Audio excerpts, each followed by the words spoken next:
amma waan tokkoonni isinitti muu barbaadu mee tokko jedhee Biraanuu Naggaa irraa dubbadhu. Profeesar Biraanuu Naggaa ministeera barnootaa ta'ee jira jedhan. Biraanuu Naggaa ministeera barnootaa ka godhe eenyu? Maaliif godhe? Abiy Ahmad Dumuudemi Hangaasaa Ibrahim paarlaamaa seene maaliif seene? Kana hin gaafattanii isin Oromoo. Rabbii keessanii jedhaan shawwadamina. Anaa guyyaa takkatti waa'ee Biraanuu Naggaa poostii godhuna agartanii. Profeesar Biraanuu Naggaa ministeera barnootaa ta'ee jedhee aktiivistoonni kenna, xiinxalloonni kenna, ka waggaa guutuu umrii isaanii guutuu siyaasa kanarratti fixan. Biraanuu Naggaa ministeera barnootaa ta'edhanii mataan garagalaa jira nama baay'ee. Gowwummaa keessan laa ilaaha illallah. Maaf gowwoomsitan? Biraanuu Naggaa Abiyyiin Ahmad maaliif achi kaa'e? Ajandaa nuu baasuudhaaf. Ministeera barnootaa akkami Biraanuu Naggaa ta'a jennee haa nu iyyinuufi. Garuu namni hojii hojjetu Biraanuu Naggaati miti. Ministeera barnootaa ta'uu miti. Ministeera feete yoo taate biyya san keessatti Abiyyi Ahmadiin alatti nam tokko waa hojjechuu hin danda'u. Anatu isinitti hima warra tasgabbii dhabdaniif jechuudha. Kanuma isinitti himuu dhufeera. Kanuma isinitti himuu dhufe tokko ammoo waa'ee lola Tigraay irratti warra Oromoodhaan nuti Oromoodhaaf hin jedhuuf ergaa dabarsuu dhufe. Sadaffarratti waraanni keenya waraanni adda bilisummaa Oromoo leenjiin itti fufee jira. Tarkaanfiin hoo bifa ho'aadhaan yoomitti seenna waan jedhu kanarratti hennu. Hujii san ufii hojjeta. Nama takkatti quufan qabu namichi waa'ee siyaasaa natti ba. Waggaa jaha biyya guddatte keessa siyaasa irra ture. Profeesarummaa dhugaa itti qaban siyaasa yoo barbaadan jechuudha. Isinitti maan Abiyyiin Ahmad eenyumattuu amantiin qabu. Eenyumarra amantiin qabu. Har'a ministeerota meeqa isa jala jira? Mee deebiin deebisa. Ministeerota meeqa of jala qabeerra ta'aa jira? Mootii jechuun isa kana jechuudha. Mootii torbaffaa jechuun isa kana. Eenyumattiin amanu. Biraanuu Juulaatitti amantiin qabu Abiyyiin Ahmad. Baacaa Dabalee irraa abdiin qabu Abiyyiin Ahmad. Eenyumarraa onneen isaa amaneen fudhatu.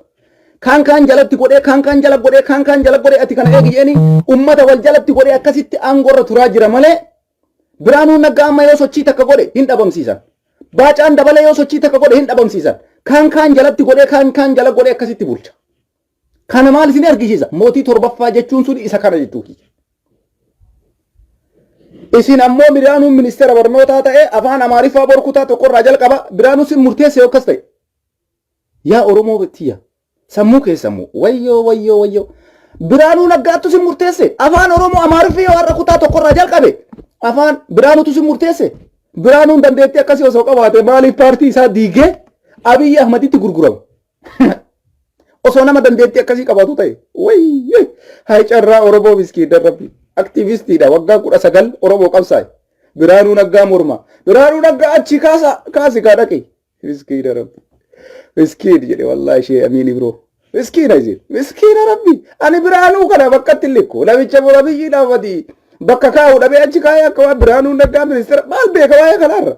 Maalitti beeka? Biraanuu waa'ee ministeera barnoota. Namni Biraanuu caalaa beekamtii qabu meeqa jira? Barsiisaa yuunivarsiitii baratee ministerummaa barnootaa fudhachuu danda'u meeqa jira? Ijoolleen digiriidhaan sartifikeetii dhugaa akka soban taane barattee barumsa isiitiin gahaa itti qabdu. Dhaloota biyya sanii hunda jijjiiruu kan danda'u afaan Amaariffaa, afaan Oromoo, afaan kamiinuu ministeera barnootaa namni ta'uu danda'u meeqatu jira? Sartifikeeta akka qabu lafa jiru. Sanniin maan godhin? Namuma santu hojjeta garuu hujii. Biraanuun Naggaa sitaaraadha isin jaala. Ajandaa ittiin nuu baasuudhaaf. Abiyyi matu hojjeta waa maraa isin jechuu kiyya. Hin shawwadamina. Waqasaman billaahi Abiyyiin ilmoo takkatti irraa amantii hin qabu. Nama kamirraa amantii hin qabu. Dammaqaa Mokonnon itti aanaa isaatii fi wucci guddaa ministeeriidhaan amantii irraa hin qabu. Dammaqaa jalatti nama godhee nama dammaqaa eeguu jira.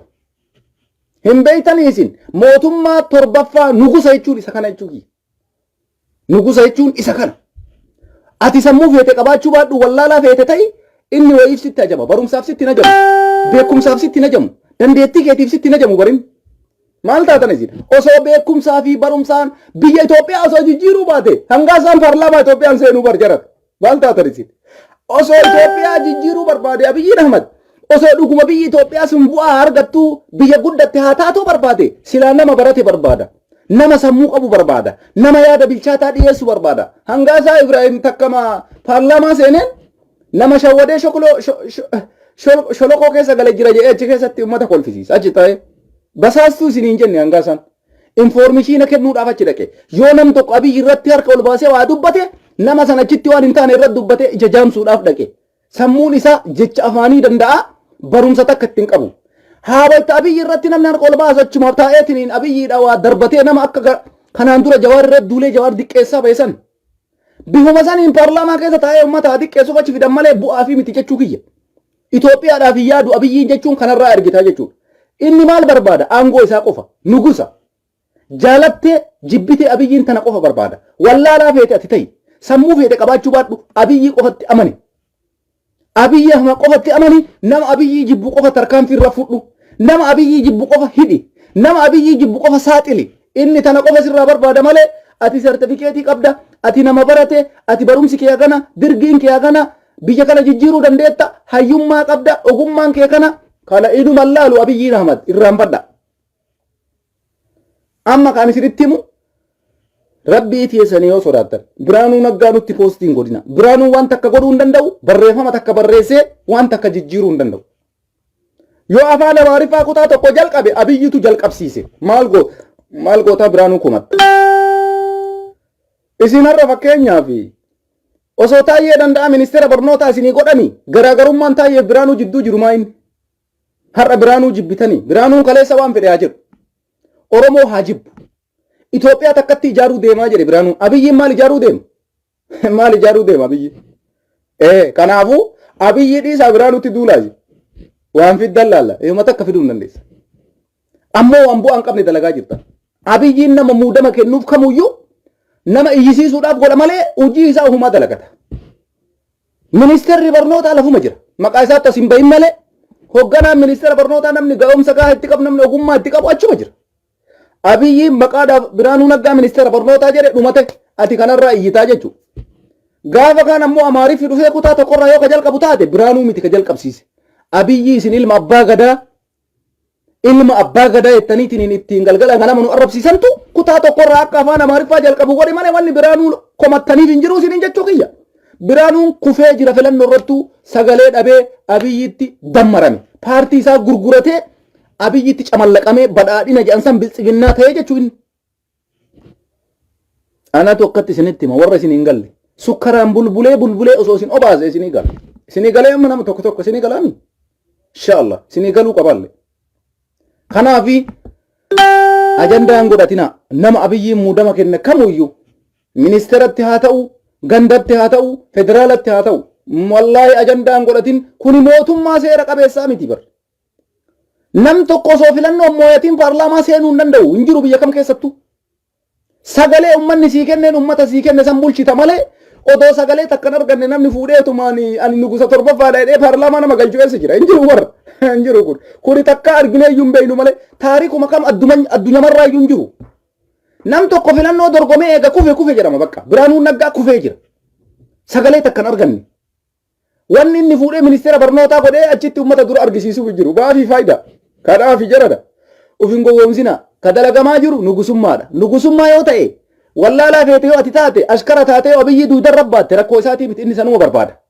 akka kaleessa warra kanaan dura duuda isaa sukkuumtee fi shaaworii galchitee dhidhiibaa fi inni kanatti deemaa jira gara fuulduraatitti hangaasaa wallaalaadha yoo Abiyyiin na sukkuumi jedhee rabbee sukkuummaa yoo Abiyyiin achi fiigi nama san dhabamsiisi jedhee achi fiigee dhabamsiisa kanaaf achi kaa'e malee barumsa qaba Itoophiyaa jijjiiraa tasgabbii biyya sanii uumaa nagaya biyya sanii uufaa miidhe hangaasaan nagaa Itoophiyaa uumuu hin danda'u ajjeesii nam tokko nu dura dhaabattanii yoo bilchiginnaan fudhanne isin dhabamsiifnaa kanaan alatti wanni hangaasaan beekumaa inni barumsa maalii qaba digirii meeqaffaa qaba digiriin ittiin hangaasaan paarlaamaa seenee eessa jira yalla zeeroodha jechuudha nama waan takka harkaan qabne torra mana maree bakka bu'ootaa jennee waamnu amma booda bara hin danda'amu bara mana maree bakka bu'ootaa jechuun hin dandeenyu bara yoo namnummaa waa takka hin beekne cal'iseetumaan nama arrabsuudhaan ka mana maree bakka bu'ootaa seenuu hin danda'amu taate akkana sella arrabatti gadi teenna ka bakka kalas wanni biraan jiru bara namuma arrabsinee bakka mana maree bakka bu'ootaa gallaa miire kanumaami wanni barbaachisu afaan Amaariffaa haa ta'u Ingiliffaan haa ta'u Oromiffaan haa ta'u nama Abiyyi Ahmaditti dubbaturraa dhukkee kaafne bakka dhufnee mana maree bakka bu'ootaa seenuudha ka barumsi ilaalamu bar nama arrabsuudha hojiin kee arraba kana dhukkee itti kaaftee mee hangaa sammaan Ibraahim jarana maaliin ministerummaa keessatti paarlaamaa biyyaa keessa taa'ee achi a'uudhu billaahi paarlaamaa jira baafako bara baree bakka bu'ootaati godha laa ilaaha illallah naman saalfanne Abiyyi Ahmad jechuun naman saalfanne wallahi dhugaa isinitti himaa kanaaf jaran wanti biyya san keessatti ta'uu deemu waan ulfaataadha. Itoophiyaa keessatti waan ulfaataatu as deemaa jira. Anatu isinitti himaa waan ulfaataa hammana hin jedhamnetu as deemaa jira. Suuriyaan Ustaaz Kaamil Shamsuu Ramadaana keessa booyanii mucaa Suuriyaa jedhanii gaafa koronaan dhufe mimmaan gannaqanii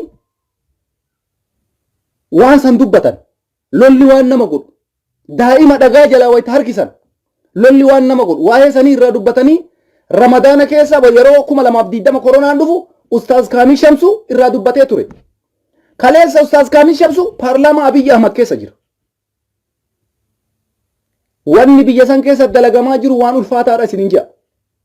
Wayita asiin Ustaaz Kaamil Shamsuu argee asiin hangaasaa argu naa dhufuu dida dubbiin na dhibaan. Akkamitti hangaasaa fi Ustaaz Kaamil Shamsuu bakka takka ta'an ka jedhuun na gaddisiisa. Nama rabbii ofii sodaatuu fi namni waan takka hin beekne akkamitti bakka takka ta'a. Bakkuma akkasii sanuu maaltu nama fide subhaanallah nama kabajaan isaan malu. Namni marti sadarkaa kanatti sadarkaa hangaasaatiitti namni marti of gaddeebisaa jira jechuudha.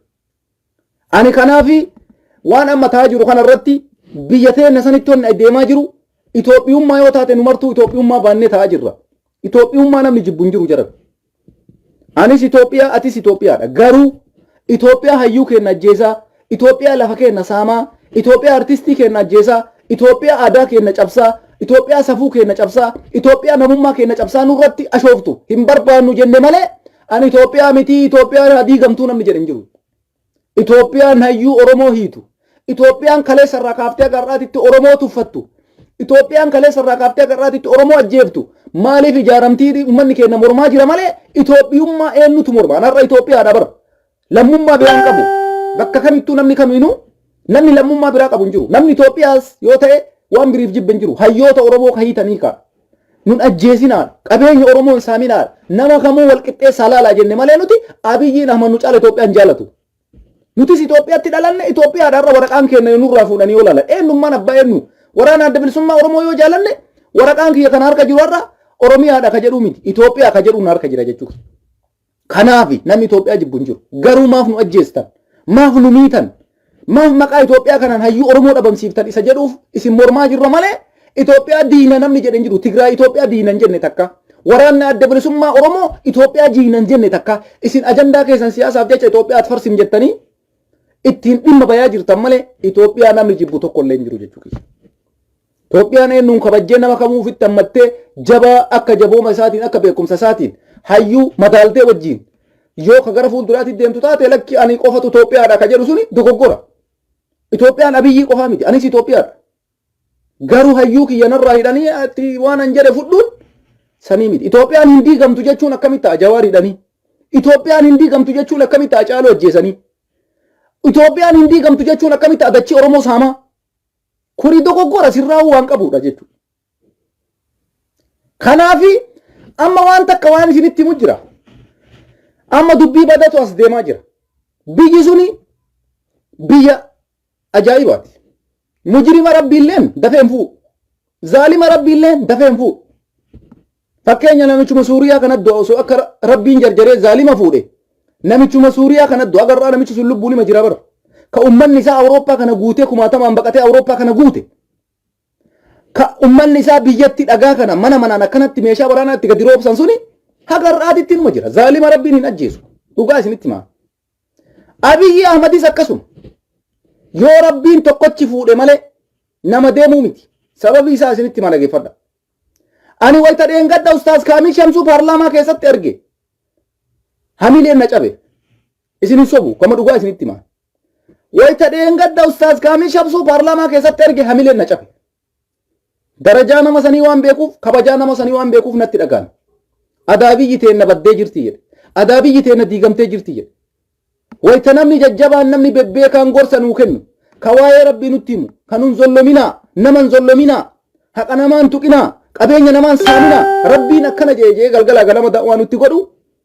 Wallahi wayita kaleessa ustaaza sana achitti arge rifannoota guddaan na dhagahame jechuuki. Sababiin isaa namni nu gorsu namni waan nuuf himu, namni da'waa nutti godhu, namni hadiisa rabbii nutti himu, namni kuni haraama, kuni halaala, kuni khayriidha, kuni sharriidha jedhee nu gorsu tokko yoo bakka sharriin itti wal geettetti argamu gadda guddaan na dhagahame jechuudha. Paarlaamaan Abiyyi Ahmad paarlaamaa dhiigaati. Paarlaamaan Abiyyi Ahmad paarlaamaa jahannami. Paarlaamaan Abiyyi Ahmad paarlaamaa shiraati. Akkamiin ustaadni keenya achi keessa argama? Kanatu na rifachiise. Hirrifadhe. Amma immoo waan na rifachiise kabiraa isinitti hima. Namni baay'een ustaas Kaamil Shamsuu achitti arge sagaleen isaa yaadni isaa nama jijjiiramee jira. Warra biyya keessa jiru. Ka siyaasni hin galiniif jechuudha. Isinii galee amma dogoggorri sun maal ta'uudhaaf deema? Biyyi Itoophiyaa jedhamtu suni waan hin taane keessa akkasiin seente namatti argisiisa jechuu kiyya.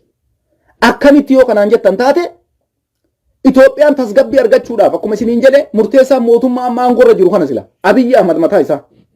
Yoo Abiyyi Ahmad nagaa buusuu hin dandeenye innis waraana Tigraay injifachuu hin danda'u. Tigraayis isa injifachuu hin danda'u. Waraanni adda bilisummaa Oromoos Abiyyiinis injifachuu hin danda'u. Isinitti marageeffadha. Hin aariin ammoo dubbii tana maalii wayiif isiniin jedhaa jira. Ima kaayadhaa seenaaf. Waraana adda bilisummaa Oromoo injifachuu hin danda'u Abiyyiin Ahmad. Waraanni adda bilisummaa Oromoo Abiyyi Ahmad injifachuu hin danda'u. Abiyyiin Ahmad waraana Tigraay injifachuu hin danda'u. Waraanni Tigraay Abiyyi injifachuu hin danda'u. Maaltu ta'uuf deemare? Waan ta'uuf deemu isinitti hima. Wanni ta'uudhaaf deemu ummanni Tigraay dhaqe kabooji'ame Abiyyiin waakkate. Kiyyaa mitii jedhe. Ujoollee asii waraana adda bilisummaa Oromoo bira dhayte ka waraanni adda bilisummaa Oromoo booji'e Abiyyiin waakkate. Maal qopheessaa jira? Warra manatti hafe qopheessaa jira. Warra maatii jala qopheessaa jira. Warra haadhaaf abbaa jala jiru qopheessaa jira. Waraana adda bilisummaa Oromoo namni Abiyyi jibbu hoo waraana adda bilisummaa Oromootti galaa jira. Tigraay keessaa namni Abiyyi jibbu hoo waraana Tigraayitti seenaa jira. Maal ta'uuf deemtire Itoophiyaan lola dhuma hin qabnetti deemaa jirra jechuudha. Lola dhuma hin qabne. Ka ilma namaa nyaatee lafa kanarraa wal fixxee uummanni Itoophiyaa jechuudha. Dhagaa isinitti himaa. Wayita har'a addunyaan Abiyyiin nagaa buusi jettuun kana tapha isinitti hin fakkaatin. Ana waan kun nagarii qabu isinii haasa'uu dhufe. Wal nyaannee isiniin jalaa. Mana manatti janaazni galee, mana manatti gumaan galee, mana manarraa ilmoon hiyyeessaa, ilmoon dargaggeessaa guuramtee dhumtee isinitti himaa. Lola dhuma hin qabne lolaa jirra jechuudha. Lola eenyummaanuu injifachuu hin dandeenye. Ufii kennaa wal lolaa jirra waan ta'eef. Abiyyiin Itoophiyaa, Marroon Itoophiyaa, Tigraay Itoophiyaa tokkuma. Anatu si caalaa, anatu diroonii qabaa, anatu deettii qabaa, anatu taankii qabaa abbaadan inuma injifannoon dhufu takka illee hin jiru. Isinitti hima dhagayaa. Waraana 7,000 Tigraay keessa booji'ame. Abiyyiin Ahmadii waakkate. Ujoolleen sun yoona baraan dhumte hin jirtu takkattiin isinitti hima dhaggeeffadha. Namni 7,000 dheengadda Abiyyi irraa booji'ame. Tigraay ummata isaa waan nyaachisuu dhabe waraana san qallabaa. Ani akka kiyyatti ijoolleen sun hin jiran jedhee yaada. Beelaan dhumanii jiran. Ummata rasaasni fixuu dadhabe Abiyyi Ahmadiin fudhadhu kiyyaami jedhee waakkate Tigraay keessa beelaan dhumaa jira. Waraanni Abiyyi Ahmad. Kama maahii kana har'a booji'ame. Waraanni har'a booji'ame waraanni Abiyyi Ahmad isaa ban qabu.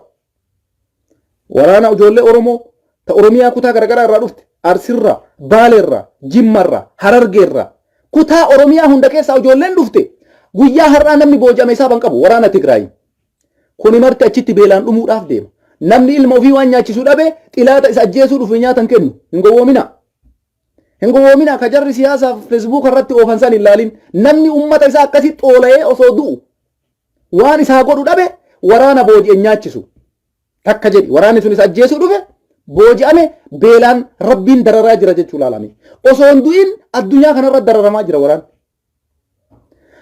Amma maaliif musiibaa keessaa ba'uu hin dandeenye keessa galle yoo jettan namni martuu Ustaaz Kaamil Shamsuu paarlaamaa keessa seenee Abiyyi bakka mootummaa Itoophiyaa ta'e jedhee nam tokko qalbii kakaa'ee lola deemuuf qophaa'ee illee hin jira.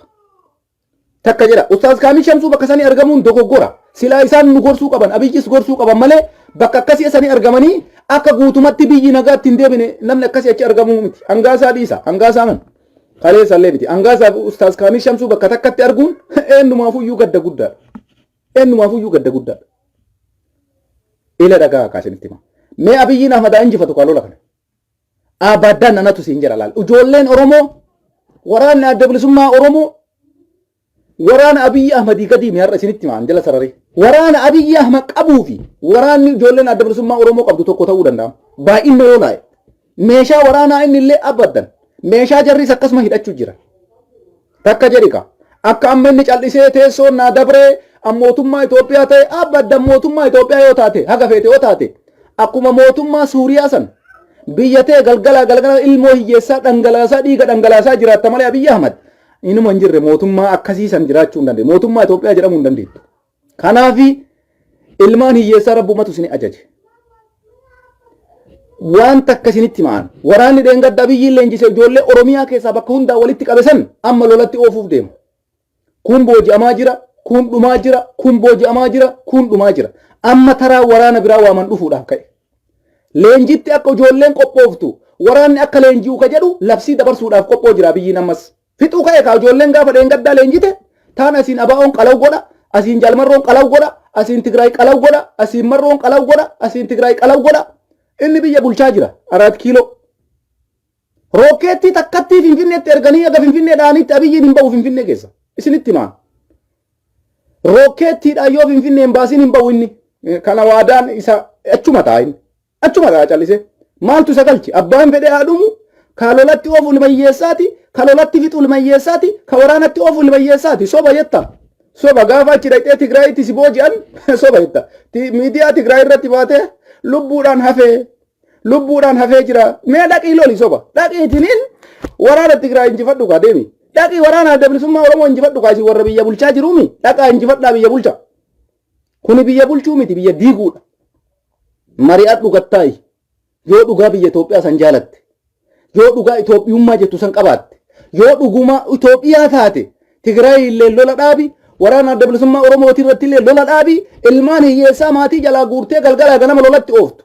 Ka waraana xiyyiitii irraa hafe Tigraay keessatti baraan dhumaa jiru. Rabbiin si gaafata garuu Rabbiin hin beektu ati. Ibidda jahannam yoo Rabbiin garuu haga duutee lubbuun si keessaa baatutti balleessaa harta bara. Amma Rabbi si gaafata. San gaafa duutee Rabbi si gaafata dhugaasu. Garuu haga jirtu ammoo itti fufaa harta ka. Ilmi namaa duuti irraa dhaabataan jirtu. Leenjii waraanaati jetta.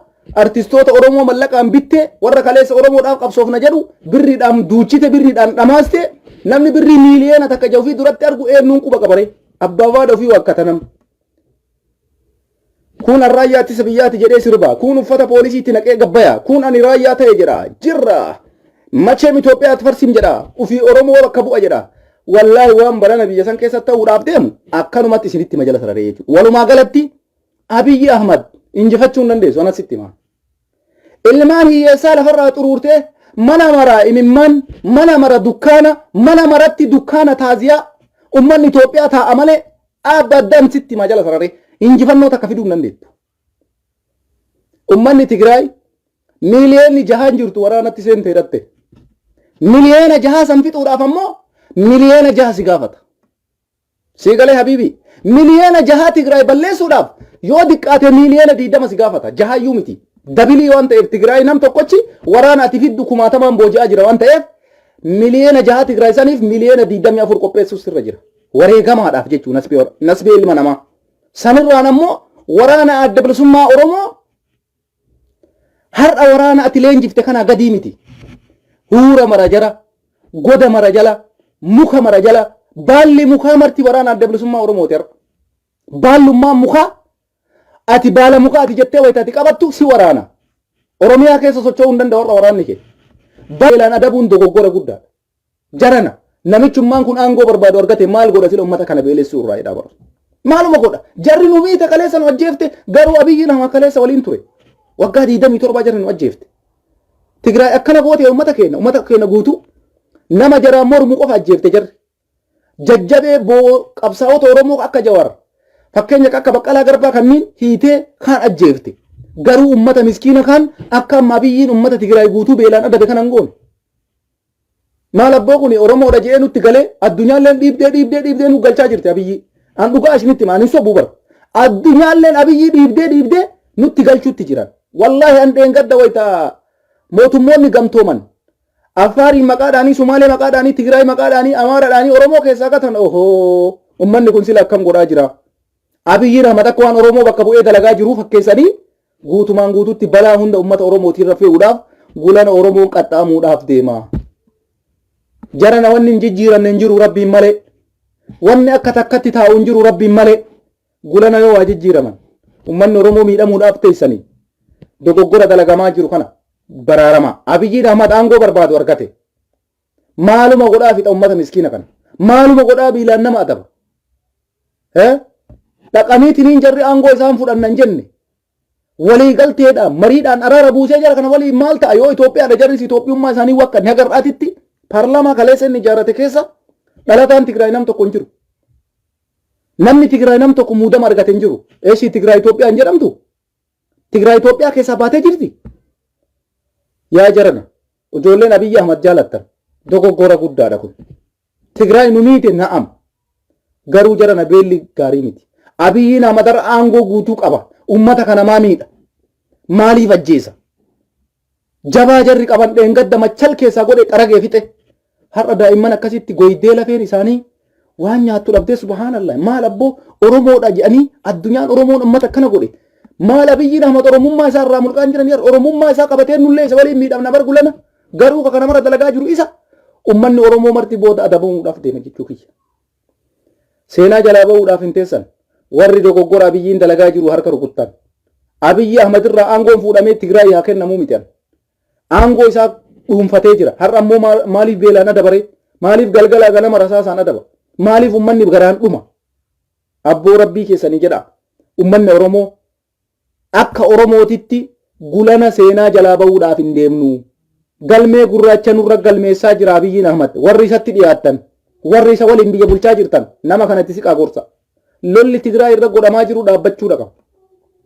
Ummanni Tigraay akkasitti fixee lafarraa dhabamsiisa malee ummata harka kennatu miti.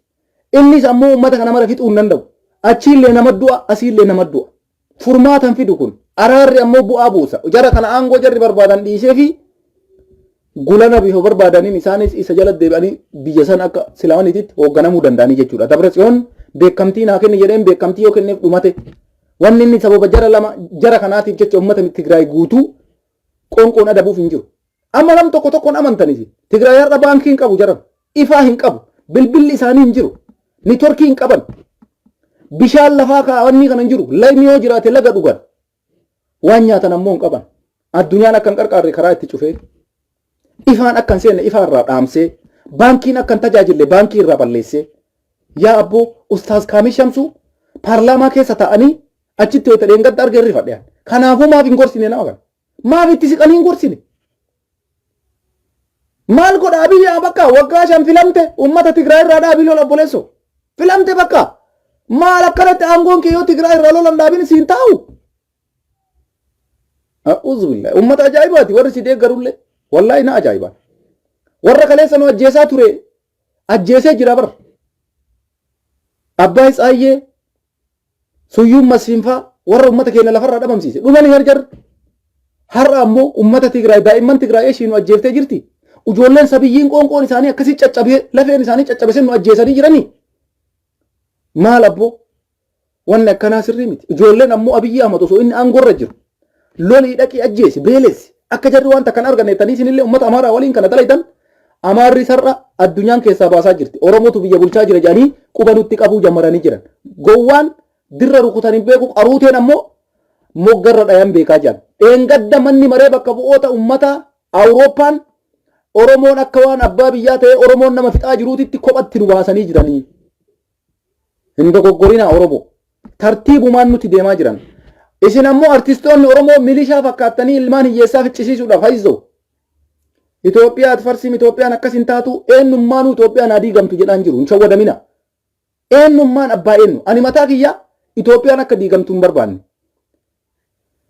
garuu nama ifaajee qabu nama jijjiirama kana kaleessallee bu'aa buuse Jawaar Mohammad hidhaman Hacaalummaa ajjeefame Baqqalaam Garbaamaa hidhame hidhamtoota Oromoo siyaasaa jirutuyyuu onnee keenya nu madeessee aarreetiin waan barbaanne jenna malee Itoophiyaa namni gamuu diigee bu'aa argatu hin jiru. Itoophiyaa yoo diigamte bu'aa naa qabdu takka illee hin jiru. Bu'aan isiin naa fiddu takka hin jiru. Oromoon kabajamee yoo jiraate bu'aan san argadha malee hayyuun kiyya kabajamee yoo jiraate bu'aa san argadha malee diigumsa Itoophiyaa irraa wanni hin barbaadu hin jiru. Garuu warri aangorra jiru ammoo siyaasaaf itti fayyadamaa jira jechuudha. Garuu uummata Tigraay xiqqoo mallee taatu garaa isin haa nyaatu ijoolleen Oromoo wallaahi gulana wanni kun nu dhaqqabuudhaaf ta'a nuti garuu warrallee iyyataa jirra Abiyyi Ahmad maqaa Oromoo baattee maqaa ilma abbaa gadaa baattee ummata Tigraay hin fixin obboleessa kiyya karasaa isaan fixxurraan beelaan fixaa jirta ummanni kun dhume ijoolleen miskiin dhumte dhaabi lola kana dhaabi yaakii homa takka sirraan hir'atani homa takka sirraan bu'ani ummata kana fixxe addunyaan ammoo akkuma isiniin jedhe Oromoon adabamuudhaaf deema maqaa Abiyyi Ahmad jechuudha xannacha tokkochatu foon mara ajeessaan suni Abiyyiin Ahmad maqaa Oromoo qabatee maqaa ilma abbaa gadaa qabatee jiru addunyaa duratti Oromoo saaxilee carraa wayii orgame Oromoo qabeenya keetirraa saamamuudhaaf deemta adamfamuudhaaf deemta barbadaa'uudhaaf deemta Abiyyi rabbi ta'ee idmee isaa achitti chikaalii ta'ee gachakkalameen taa'u osoo borganama Abiyyi Ahmad azalli rabbii fuudhee maal gooname tammaan rabbiin ishii rasaasaaf hin dandeenyu ajjeefnu yoo jenne rabbiin edana galgala mataa isaa qabee dhaba yoo isa godhe seenaan gulanan dhufa jijjiiramni akka dhufu shakkiilleen hin jiru jechuudha kanaaf hin dogoggorina nama qofaa miti kanama ajjeesu rabbiilleen hin jira rabbiin nama uumee gadi baasee si galchu si qabuu danda'a si qabuu danda'a warra jala yaa kalbi yaa ummata akkanaa kana yaa rabbii kiyya aboo isin mooliin Oromoo godheen uume amma rabbii nama arrabsuu malee gize matakka isin sammuma keessan kana maa yaanne wayi osoo maashina keessa sin galchanii sammuu keessa waan dalagu ta'e wallahi akka uffanni maashinni uffata miicu sanitti maashina keessa sin kaayanii miicanii isin baasuudha ijoollee bitsiqinnaa deeggartan isinuma miicanii jechuudha gassaa lama keessa ol isin galchanii isin qollofanii saamunaa isin gannaqanii waan isin barbaachisu isin naqanii isin miicaniituma yoo akka uffataa kanatti isin baasan malee ummata jim jedhe keessaa isin nama tokko jim warra jedhe zaka yaa subhanallah way uffata taate isin miicaaree maal isin goona waan dandeenyu isin himne maashina keessa isin galchina gassaalaa keessa sammuu akkamii baattanii deemtan jedhamu harree diidoo bu'aa takkan qabdu hin fe'amtu foon isin nyaatamu wallahi ummata horii kana waliin Oromoo jenne miliyoona 60 jedhanii waamanii dhaqii cafaacafi dhaqii balleessi dhaqii ajjeesi kana malee waan takkan beektu sodaattuudha baru manne akkana goonni nama ajjeesuu hin jaallatu warri amma nama ajjeesuudhaaf maraatu kun bargadeedha bar warra osoo xilaata argee surreetti fincaa'utu Abiyyi Ahmad xilaata ajjeesi akkay godhi san dhabamsiisi bakka warri akkanaa kun warri koomantiin nama rabsu kun ummata osoo dirree waraanaa san fidanii surree ofiititti alba'u bar surreetti alba'anii bar koomantiin akka nama rabsan kana seetanii warra surreetti alba'u milikkata baay'ee agarre takka takkaan gurra qabdee yisiisaa turte ijoolleen warra Abiyyi Ahmad waliin nama goota ofiin jedhu kana Abdii Shaafaa irraa fudhadha fakkeenyaaf hin kijiban martisi koomantitti namni akka isaanii nama rabsu hin jiru yoo ammoo osoo amma dirree waraanaa fidanii surreetti alba'an jira maanas bee nama ajjeesuu jaalatta wayita teessanii surreetti albaatanii har'a Abdishaan deengadda Suudii keessatti ijoolleen lukkuu gootee gafurte har'a biyya taa'eetiin achirraa harakaatii godha jabaa ta'ee jechuu warra yaa rabbii kanaaf jedhan mootummaa kanatti siqaa warri waliin muudama isinii kenne mootii torbaffaa kana ummata Tigraay irraa lola dhaabi jaani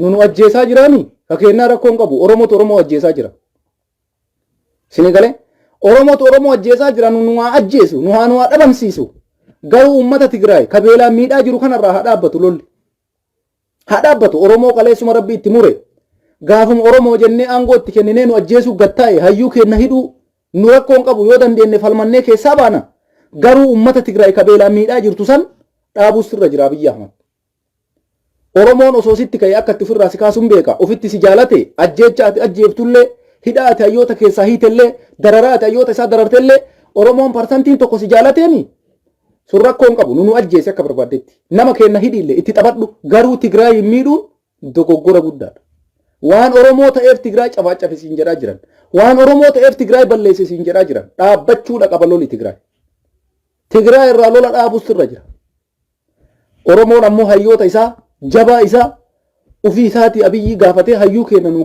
gaafachuun dirqama isaati garuu ummata Tigraay ati beelaan miidhaa jirtu ijji nu laaluu dadhabde bakka dadhabnee jirra wallahi dhugaa rabbiititti anamma kalolaan du'u sun natti hin dhagaamu bara ummata rasaasa walit dha'u ka Abiyyi illee lasiillee achillee dhumu sun uma takka ummata Tigraay ijoollee lafeen isii akkasii badhetti baate daa'imman namni ilmoo qabu nyaateen dhugu jira ilmaan hiyyeessaa Tigraay keessatti akkasii goydee yaa rabbii kiyyaa subhanallah jaarraa 21ffaa keessatti addunyaan hin qarqaarra jettiin addunyaalleen hin qarqaarinaa je'anii karaa itti cufe birrii bara addunyaan nyaata ummata sanii kennina jettu nyaachiftan je'e yaa akhi subhanallah maali kun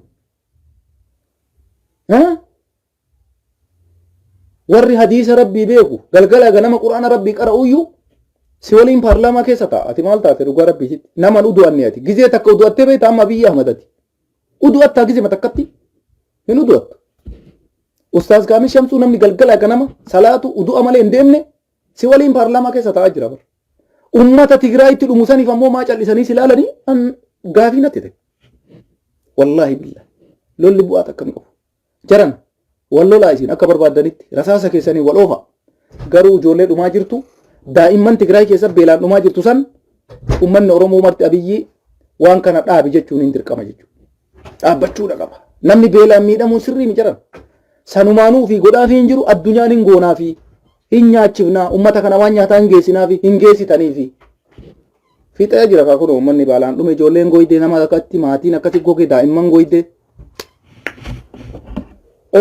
rabbummaan rahmataa godhu kanaaf jarana ummanni Oromoo cal'isinaa wanni dalagamaa jiru waan badaadha warri nu arrabsitanillee warri nu arrabsinillee galatoomaa isin maan jenna wanni biraan jiru afaan Oromoo dhageettanii nu arrabsuu keessaniif garuu gaddanna dhaga'ama ijoollee bilisiginnaa deeggartan afaan Oromoo beeytanii arrabsuu keessaniif natti dhaga'ama so wallaaltanii arrabsitanii maaleesh garuu isin ummata akkuma isiniin jedhe gassaalaa keessa kaanii yoo isin miican malee sammuun keessan sammuu doomee cufate sibiila taatee isin hin qarru isin miicaniituma yoo isin baasan malee bu'aan biraan jiru kanaaf galatooma fayyaataa lolli kun lolan dhumme seenne rabbiin nagaa buusu ummata keenyaa Oromoon bakka jirtutti ati qabsoo kee galmaan ga'uudhaaf tokkummaadhaan jabaadha nuti anu ajjeesu Abiyyi Ahmad ani ka Oromoo ajjeesu rakkoon qabu garuu ummata wanni san ummata Tigraay beelaan dhumaa jiru